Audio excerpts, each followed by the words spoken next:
दुनिया में कैसे हाइड एंड सीक का खेल चल रहा है, कैसे ट्रंप ने भारत की फार्मा प्रोडक्ट पर 100% का टैक्स लगाया तो चीन ने भारतीय दवाओं पर टैरिफ 30% कम कर दिया। इसका क्या असर पड़ेगा? गाजा में शांति वाला बाजा जो ट्रंप बजा रहे हैं, क्या उसका कोई असर होता दिख रहा है? इसके बारे में भी आपको बताऊंगा। लेकिन सबसे पहले बात इसकी कि जियोपॉलिटिक्स में भारत कहां खड़ा है। आज की क्लास भी जियोपॉलिटिक्स वाली है कि दुनिया में कैसे हाइड एंड सीक का खेल चल रहा है, कैसे ट्रंप ने भारत की फार्मा प्रोडक्ट पर 100% का टैक्स लगाया तो चीन ने भारतीय दवाओं पर टैरिफ 30% कम कर दिया। इसका क्या असर पड़ेगा? गाजा में शांति वाला बाजा जो ट्रंप बजा रहे हैं, क्या उसका कोई असर होता दिख रहा है?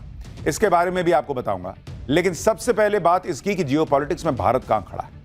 ये रिपोर्ट देखिए। ट्रंप कितने मजबूत हैं। दुनिया को तो छोड़िए, आतंकी संगठन ट्रंप को कितनी गंभीरता से लेते हैं।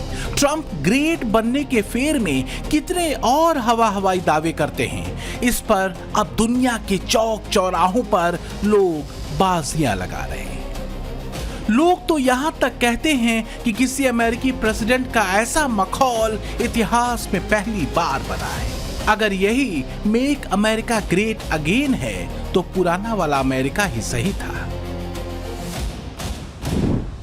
अमेरिकी मीडिया तो ट्रंप के अफलातून फैसले को पहले ही क्रिटिसाइज कर रहा था। शटडाउन के बाद कह रहा है कि ट्रंप ने लुटिया ही डुबो दी। इसके पीछे 4 बड़े फैक्टर रहे। पहला टैरिफ ब्लंडर, दूसरा नोबल सरेंडर, तीसरा शटडाउन फेज और चौथा महान बनने का क्रेज।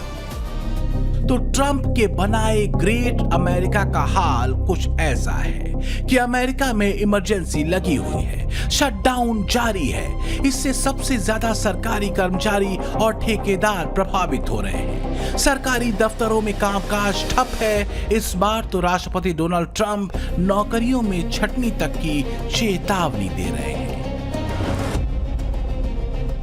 एक मुद्दा हो तो कहें, यहां तो मुद्दों की लाइन है जिस पर ट्रंप नीति बुरी तरह पस्त दिख रही है। गाजा प्लान से लेकर रूस यूक्रेन युद्ध तक, सुस्त इकोनॉमी से लेकर अमेरिका में बढ़ती महंगाई और बेरोजगारी तक। ट्रंप नीति से एक तरफ यूरोप दूर होता जा रहा है तो वहीं पाकिस्तान से मित्रता वाला चैप्टर खोलने को लेकर देश के भीतर ही ट्रंप लताड़े जा रहे हैं। इसके साथ ही आर्थिक और विदेश नीति भी किसी काम की नहीं दिख रही। तो बात भारत पर 50% का तगड़ा अन्याय भरा टैरिफ लगाने से निकली थी और पहुंच गई अमेरिका के शटडाउन तक। एक्सपर्ट कह रहे हैं कि अमेरिका को ग्रेट बनाने के चक्कर में ट्रंप उसे गर्त में पहुंचाने का प्लान लिए चल रहे हैं। लेकिन ट्रंप कहीं और ही लगे हैं। उनकी आत्ममुग्धता का दौर कटते नहीं कट रहा। अमेरिका के शटडाउन के बीच ट्रंप अमेरिका में अपना सिक्का चलाने में लगे हैं। सोशल मीडिया पर अमेरिकी ट्रेजरर ब्रैंडन बीच ने $1 सिक्के का ये ड्राफ्ट साझा किया और लिखा, ये कोई फेक न्यूज नहीं है। अमेरिकी ट्रेजरी अपने देश के 250वीं वर्षगांठ के मौके पर डोनाल्ड ट्रंप को दिखाने वाला $1 का सिक्का जारी करने पर विचार कर रही है। और तब याद आता है अमेरिका के पूर्व राष्ट्रपति बराक ओबामा का वो बयान जो इसी हफ्ते उन्होंने यूके में दिया था। तो क्या बराक ओबामा ने ट्रंप और उनकी बेचैनी की वजह को सही पढ़ लिया? कहा तो यही जा रहा है। एक और भूत है जो ट्रंप का पीछा नहीं छोड़ रहा, वो है नोबल शांति सम्मान। लोग तो यहां तक कहते हैं कि ट्रंप की आत्ममुग्धता उनके नोबल मांगने, उसके लिए गिड़गिड़ाने और फिर धमकाने तक उन्हें ले आई है। अंग्रेजी में एक शब्द है नार्सिज्म। इसका मतलब होता है आत्ममुग्धता। मतलब बस हम ही हम हैं, दूसरा कोई कुछ है ही नहीं। कुछ लोग कहते हैं कि ट्रंप इसी नार्सिसिज्म के शिकार है। उन्हें ऐसे ही लोग पसंद हैं जो उनकी हां में हां मिलाएं। अब नोबेल वाला चस्का ही देख लीजिए। मतलब एकदम बच्चे जैसी हालत हो गई है भाई साहब की। हाल ये हो गया कि खुद के लिए नोबेल की पैरवी करते ट्रंप अब ये तक कहने लग गए कि मुझे नोबेल नहीं मिला तो ये अमेरिका का बड़ा अपमान होगा।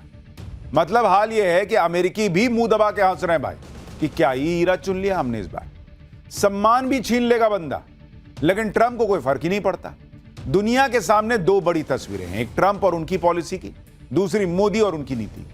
एक एक कर दुनिया के देश ट्रंप प्लान को रिजेक्ट कर रहे हैं। खुले तौर पर भारत के साथ ट्रेड करने का ऐलान कर चुके हैं। ट्रंप के साथ कुल मिलाकर वही एक चंगू मंगू दिखते हैं शहबाज और मुनीर। अब सवाल यह है कि क्या यही दोनों ट्रंप और अमेरिका के लिए राहु केतु बन जाएंगे क्या?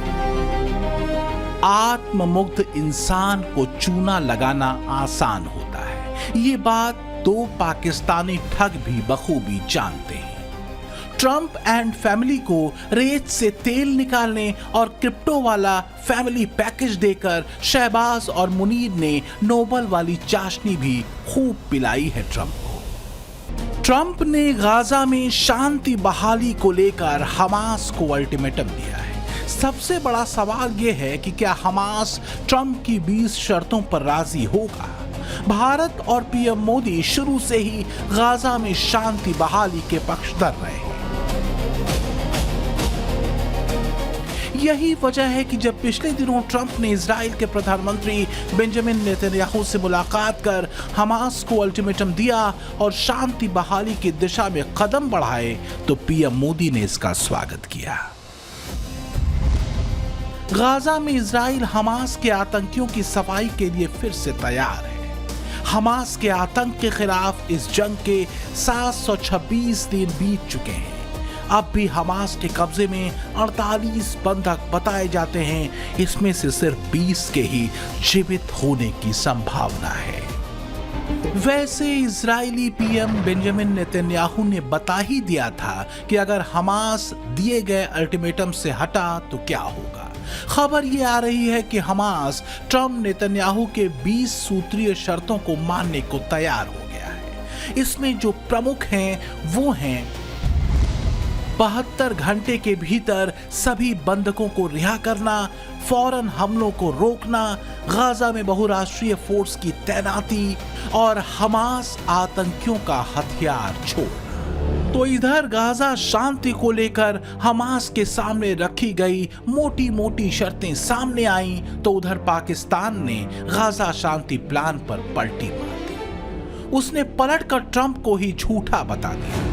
पाकिस्तानी विदेश मंत्री इशाक डार ने तो यहां तक कह दिया कि जो 20 पॉइंट हमें दिखाए गए थे वो ट्रंप ने बदल दिए। पाकिस्तान 2 नाव तो छोड़िए 3 नाव की सवारी करना चाहता है। गरीब चेहरे वाले शहबाज और जिहादी मुल्ला मुनीर को अमेरिका को भी साधना है, चीन को भी बनाए रखना है और इस्लामिक ब्रदरहुड वाली लाइन पर भी मलाई काटनी। सवाल तो ये भी पूछे जा रहे हैं कि कहीं ऐसा तो नहीं कि पाकिस्तान में अपनी फैमिली के फायदे के लिए ट्रंप ने पाकिस्तान प्रायोजित आतंकवाद जैसे मुद्दों पर भी आंख बंद कर दी। लेकिन फिलहाल तो शांति और युद्ध के धूप छांव में असल मुद्दा है बदलती जियोपॉलिटिक्स में भारत का कद। मोदी की वो नीति जो ट्रंप की अनीति के समानांतर दुनिया को स्थायी शांति की तरफ ले जाने की उम्मीद देती है, जो धौंस या दादागिरी के बजाय सबको साथ लेकर चलने और सबके बढ़ने का सूत्र है।